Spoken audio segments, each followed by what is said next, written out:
할렐루야. 3월의 마지막 수요일입니다. 개나리 벚꽃이 가득한 이날에 함께 하시는 동역자들, 화평 한인자교회 성도님들 환영합니다. 이 영상 예배를 통하여 은혜 받으셨으면 좋겠습니다. 첫 찬양으로 478장 참 아름다워라 찬양 드리며 나아가겠습니다.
눈을 열어서 주님이 창조한 아름다운 세상 바라보고 주님께 찬양과 영광을 올리는 주심을 감사합니다. 주님 사랑합니다.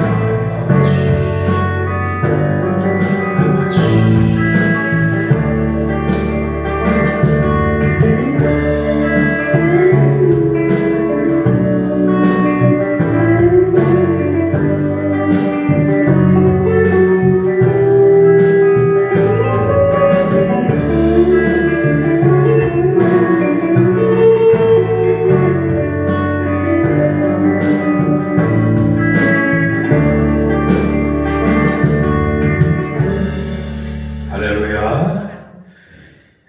이 시간에는 우리 사모님 목소리로 찬양 드리겠습니다. 슬픈 마음 있는 사람 예수 이름 믿으며 영원토록 변함없는 기쁜 마음 얻으리. 예수의 이름은 세상의 소망이요 예수의 이름은 천국의 기쁨일세.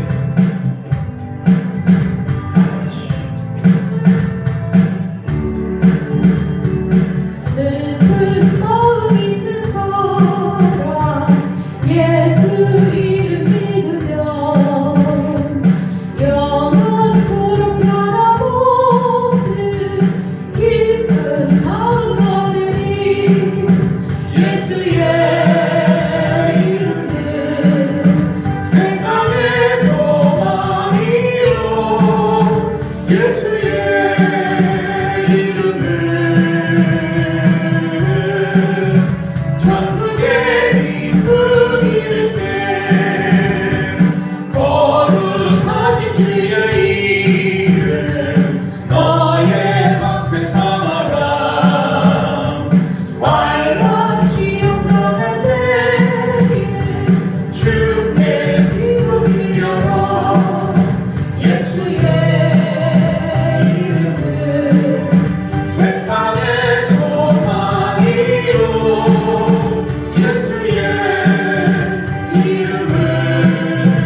천국의 기쁨일세.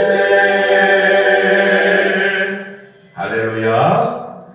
예수의 이름이 우리의 소망입니다. 희망이며 우리의 능력입니다. 할렐루야.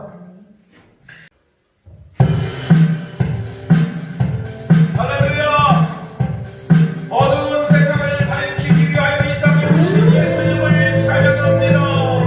우리를 죄에서 구원하시기 위하여 이 땅에 오신 예수님을 찬양합니다.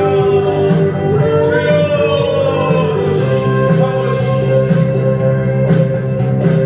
어두운 세상을 비추고 오신 예수여,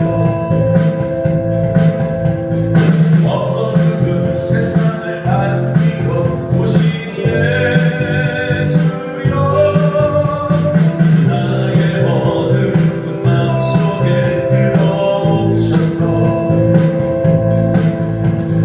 나의 어두운 맘 밝혀주소서. 빛으로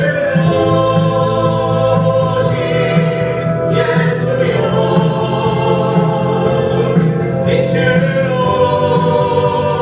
오신 예수여, 빛으로 오신 예수여, 나의 어두운 맘 밝혀주소서. 죄악된 세상을 밝히러 오신 예수여, 죄악된 세상을 밝히러 오신 예수여, 나의 더러운 마음속에 들어오셔서 나의 더러운 맘 씻어주소서. 빛으로 오신 예수여, 빛으로 오신 예수여, 빛으로 오신 예수여, 나의 어두운 맘 밝혀주소서.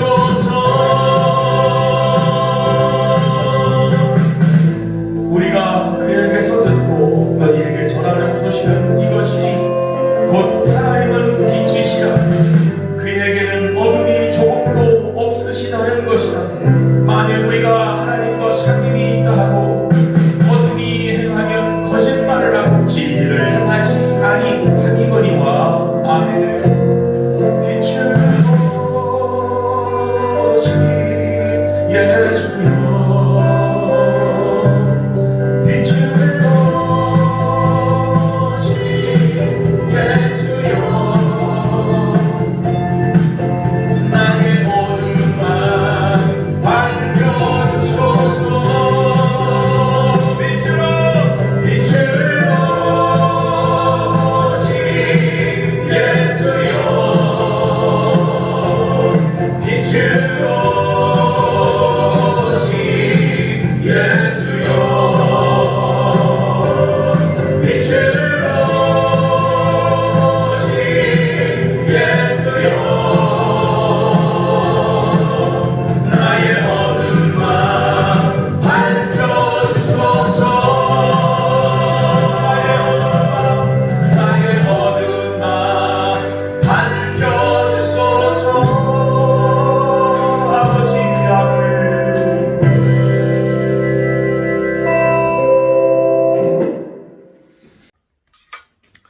할렐루야. 오늘은 민수기 20장 1절부터 13절 말씀을 가지고 지도자의 추락이라는 제목으로 말씀의 은혜를 나누도록 하겠습니다. 고린도전서 10장 12절에 보면 선줄로 생각하는 자는 넘어질까 조심하라, 이런 말씀이 있는데, 여러 사람 앞에 서는 지도자들은 늘 조심해야 돼요. 왜냐하면 지도자들에게는 일반 사람들보다 엄격한 잣대가 적용이 되기 때문에 여러 사람 앞에서 명망 있게 영향력 있게 커가던 지도자가 경솔한 말 한마디, 경솔한 행동으로 인하여 하루아침에 추락하는 그런 일들이 많이 있다 하는 것입니다. 오늘 본문에 보면 모세가 그렇습니다. 늘 온유하고 겸손하게 백성을 이끌어갔던 모세가 참 추락이라는 말은 쓰기가 좀 그렇고 하나님 앞에서 직위 해제를 당하게 되는 그런 오늘 내용, 그런 실수들이 나오는데 그 말씀을 통해서 교훈을 얻었으면 좋겠습니다. 오늘 민수기 20장은 세 가지 내용으로 되어 있습니다. 첫째는 모세의 추락, 두 번째는 에돔의 비협조, 세 번째는 미리암과 아론의 죽음. 누나하고 형님이 이제 돌아가시는 거죠. 세 가지 다 이제 그렇게 좋은 일은 아니죠. 오늘 본문의 민수기 20장 자체가 그 중에서 이제 오늘은 모세가 어떻게 하나님 앞에 실수를 함으로 인하여 지도자 자리에서 하나님 앞에서 직위 해제를 당하게 되냐에 대해서 살펴보도록 하겠습니다. 첫째는 발단은 백성들의 원망에서부터 시작이 됩니다. 사막에서 백성들이 물이 없기 때문에 물이 없다고 원망하는 거에서부터 시작이 됩니다. 1절부터 2절부터 5절까지 합독하겠습니다. 시작. 회중이 물이 없으므로 모세와 아론에게로 모여드니라. 백성이 모세와 다투어 말하여 이르되 우리 형제들이 여호와 앞에서 죽을 때에 우리도 죽었더라면 좋을 뻔하였도다. 너희가 어찌하여 여호와의 회중을 이 광야로 인도하여 우리와 우리 짐승이 다 여기서 죽게 하느냐. 너희가 어찌하여 우리를 애굽에서 나오게 하여 이 나쁜 곳으로 인도하였느냐. 이곳에는 파종할 곳이 없고 무화과도 없고 포도도 없고 석류도 없고 마실 물도 없더라. 아멘. 이스라엘 백성들은 이 출애굽했을 때 광야에서 늘 어떤 문제가 있으면 원망 불평을 먼저 해요. 문제가 생기면 다 지도자 탓. 왜 우리를 잘 살고 있는 이집트 땅에서 인도에서 이곳으로 인도해요 내었느냐. 왜 이곳에는 농사지을 땅도 없고 과일도 없고 포도, 석류, 마실 물까지 없는데. 그죠? 억지로 가니까 이제 이런 말이 나오는 거죠. 목표를 바라보지 않으니까. 약속의 땅, 아름다운 땅 가나안을 바라보지 못하기 때문에 조금만 어려우면 우리가 왜 이 고생을 해야 되냐. 그 하나님의 목표를 바라보지 못하는 백성들이기 때문에 조금 불편하고 문제가 생길 때마다 이렇게 원망, 불평들을 좀 많이 하게 되고, 지도자인 모세를 원망하는 것은 결국은 하나님을 원망하는 것하고 같은 거죠. 하나님께서 모세를 통해서 백성들을 이끌고 있는 거기 때문에 하여간 어떤 일이 있을 때마다 원망, 불평을 먼저 하면은 안 됩니다. 교회 중직분들도 이렇게 보면 교회에 대해서 불만 혹은 좀 바라는 것 이런 게 다 있어요. 이렇게 얘기를 하다 보면 저 같은 사람 앞에 와가지고 이 얘기들을 많이 하는데 그거에 대해서 근데 그 얘기의 종류가 중요한 것 같아요. 내용이 중요한 것 같아요. 그 내용이 중직분들이 말하는 내용이 교회와 성도들, 영혼들 그런 거에 관한 것. 예를 들어서 교회에 노인분들이 많은데 예배당에 이렇게 올라가기 위해서는 계단을 올라가야 되는데 어른들이 계단을 올라가는 것이 너무나도 힘들다. 그렇게 하다가 힘드시고 해서 시험 들어서 교회 안 나오시면 어떡할까. 이거 참 우리 교회 이거 해결해야 되는데 이런 것은 참 건설적이고 좋은 문제라고 생각을 해요. 근데 좋지 않은 그런 문제는 자기 개인에 대한 거. 목사님 설교는 다 나들으라고 하는 거야. 나한테 많이 치는 거야. 나를 바라볼 때 표정도 좀 어두우시고 좀 그래. 엊그저께 그 우상호 의원의 어린 시절 학창 시절 얘기를 이렇게 들었는데 방송에서 중학교 들어갔을 때 중학교 선생님이 자신을 이렇게 째려보더래요. 째려봐가지고 무섭고 한동안 이렇게 힘들었는데 후에 이렇게 알고 보니까 선생님이 자신을 째려보는 게 아니라 눈매가 그랬던 거예요. 선생님의 그 얼굴 생김새 자체가 그 각도, 자기가 앉아있는 각도상으로 봤을 때 째려 보이는 것처럼 이렇게 보이게 되는 그런 거였다. 선생님은 전혀 그런 마음이 아니었다는 거죠. 사실 교회에 있는 개인 목사님에 관한 여러 가지 개인적인 그런 불만이나 이런 문제들이 이런 경우가 대개는 많아요. 대개는. 왜냐면 목사님들은 그래도 차별 안 하시거든요. 차별을 하는 것 자체가 교회를 그렇게 하면 운영할 수가 없기 때문에 대개는 이렇게 제가 전사 생활, 부교육제 생활을 20년 하면서 그런 말을 참 숱하게 들었는데 알고 보면 대개는 다 오해더라고요. 어쨌거나 어떠한 문제가 있을 때 지도자를 향한 불평, 불만은 좋지 않습니다. 문제가 있을 때는 겸손하게 하나님 앞에 기도하면서 해결책을 찾을 수 있는 우리들이 다 되기를 주님의 이름으로 축원합니다. 자, 이렇게 백성들이 물이 없어서 힘들어하는 문제에 대하여 모세가 하나님 앞에 가서 기도하고 해결책을 하나님 앞에 의뢰를 합니다. 6절부터 8절 시작. 모세와 아론이 회중 앞을 떠나 회막문에 이르러 엎드리매 여호와의 영광이 그들에게 나타나며 여호와께서 모세에게 말씀하여 이르시되 지팡이를 가지고 내 형 아론과 함께 회중을 모으고 그들의 목전에서 너희는 반석에게 명령하여 물을 내라 하라. 내가 그 반석이 물을 내게 하여 회중과 그들의 짐승에게 마시게 할지니라. 아멘. 하나님께서 해결책을 주셨어요. 이미 하나님께서는 마음에 계획을 가지고 있었을 거예요. 백성들이 이러이러한 것으로 힘들어할 것이다 하고 이미 우리의 모든 것을 예비하신 여호와 이레 하나님께서, 하나님은 하나님 앞에 가면 항상 해결책이 있어요. 어떤 식으로든 하나님 앞에 기도하면서 구할 때 납득할 만한 이유를 늘 주세요. 그리고 해결을 해주세요. 그냥 참아봐. 이 백성들 좀 무례하고 나한테 하는 게 좀 버릇없어. 며칠 좀 고생 좀 해봐. 이렇게 말씀하시는 게 아니라 물을 주어라. 이렇게 하면 물이 나올 것이다. 이렇게 해결책을 주신다는 거예요.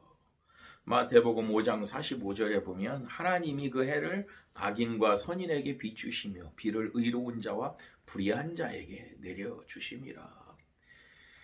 좀 부족하고 철이 없고 좀 예의 없고 버릇 없다고 그래서 하나님께서는 하나님 그 은혜를 베푸시지 않는 게 아니라 지도자가 와서 기도하고 요청을 할 때 하나님은 어떤 식으로든지 반드시 응답하신다.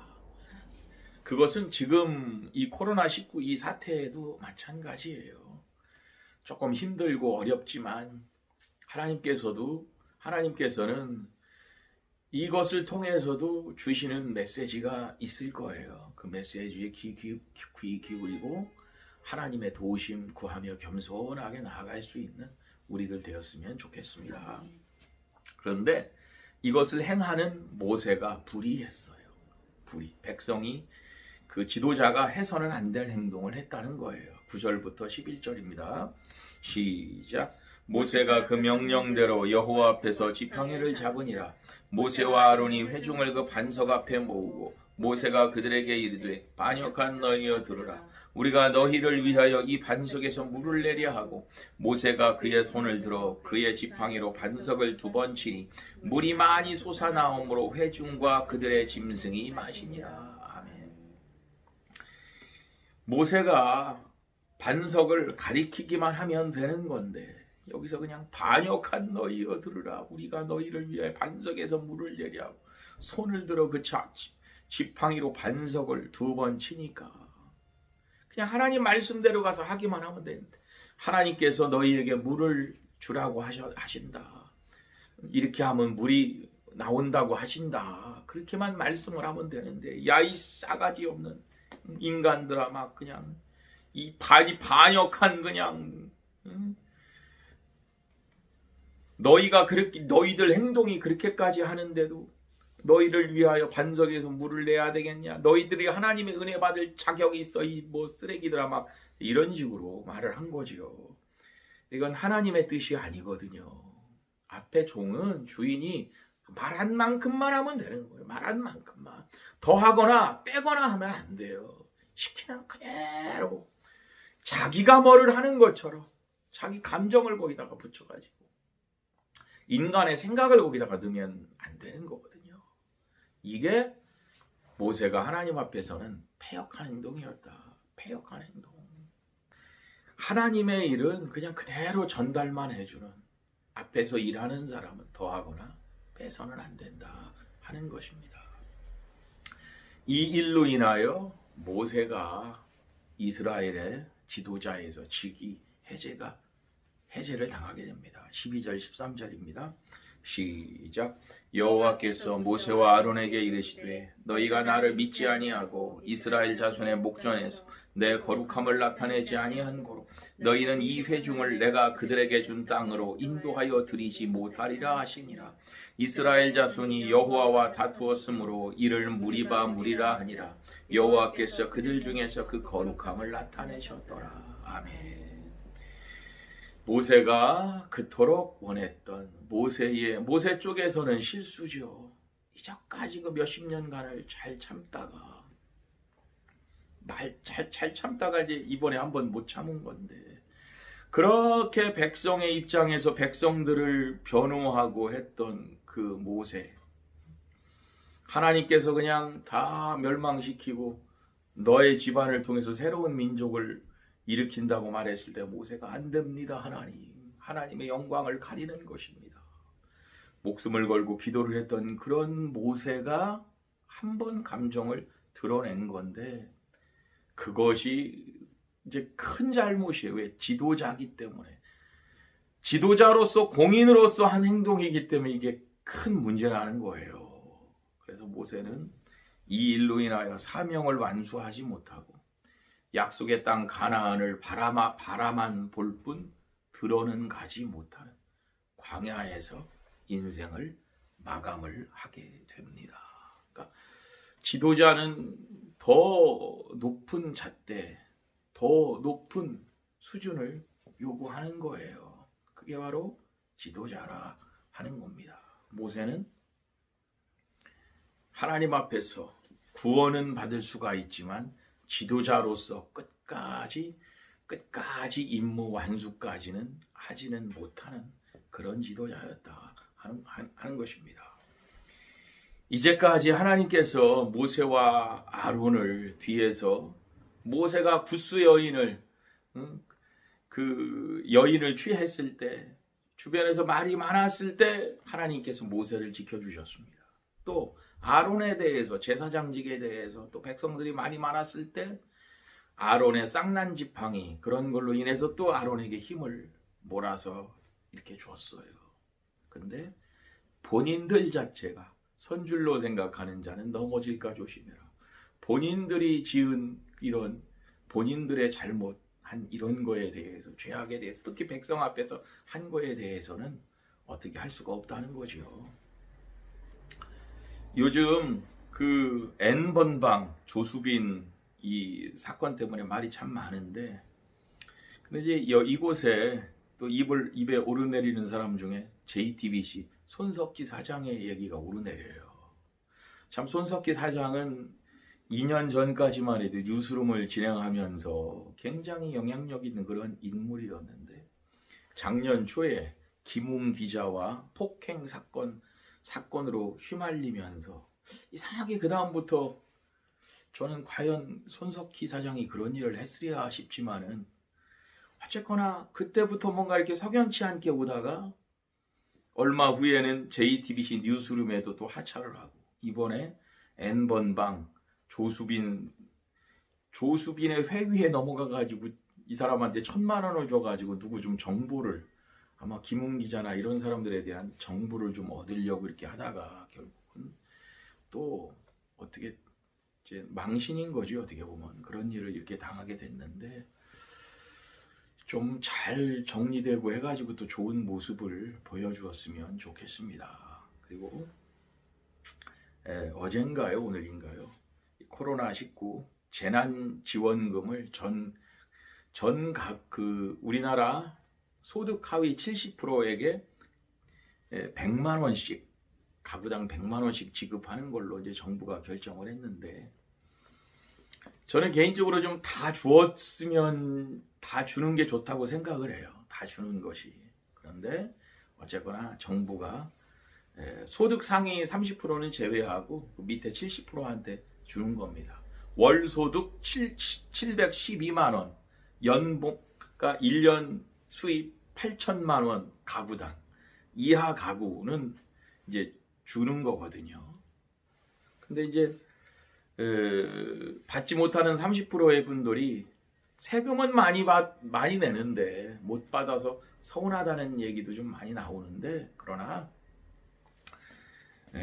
또 이렇게 생각을 해보면 1년에 가구당 8천만 원 이상 소득을 올리는 것도 우리나라의 사회의 시스템 하에서 경제활동을 하는 거에서 수입을 얻는 것이기 때문에 넓은 의미로 보면 또 사회에서 받는 게 있는 거거든요. 그게. 그렇기 때문에 좀 그렇게 넓게 생각을 해주셨으면 좋지 않을까. 댓글도 보니까 우리는 괜찮아요. 우리는 괜찮기 때문에 어려운 분들한테 많이 도움이 됐으면 좋겠다고 하는 이런 글들이 많이 댓글로 많이 보이더라고요. 어쨌거나 코로나19 잘 극복될 수 있도록 기도해 주시기를 부탁을 드립니다. 고린도전서 10장 12절에 보면 아까 처음 말씀드린 것처럼 선줄로 생각하는 자는 넘어질까 조심하라. 근데 그 밑에 말씀에 사람이 감당할 시험 밖에는 너희가 당할 것이 없나니 오직 하나님은 미쁘사 너희가 감당하지 못할 시험 당함을 허락하지 아니하시고 시험 당할 즈음에 또한 피할 길을 내사 너희로 등이 감당하게 하시느니라. 하나님께서는 이 코로나19도 감당하게 하실 줄로 믿습니다. 이걸 통해서 또 우리 국민들이 잘 단합되고 해가지고 좋은 에너지 하나로 모을 수 있는 좋은 계기가 됐으면 좋겠습니다. 빌립보서 2장 12절 읽어드리고 마치겠습니다. 하나님의 일을 하는 이제 모든 사람들한테 주는 메시지인 것 같아요. 그러므로 나의 사랑하는 자들아, 너희가 나 있을 때뿐 아니라 더욱 지금 나 없을 때에도 항상 복종하여 두렵고 떨림으로 너희 구원을 이루라. 할렐루야. 할렐루야. 마지막으로 주의 은혜라 고백하겠습니다.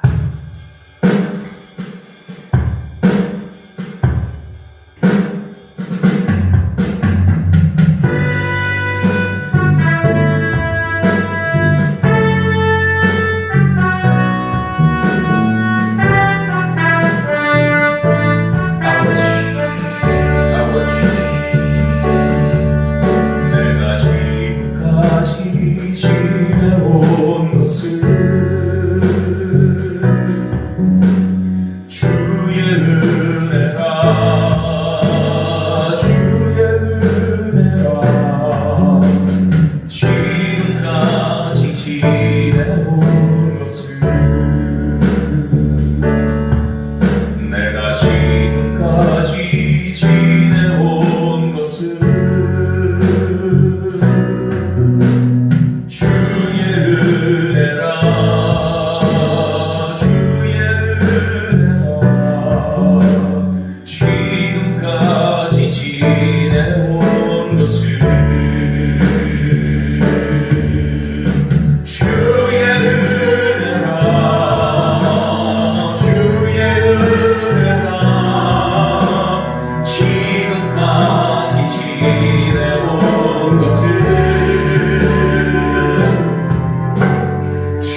자리에 서 있는 것은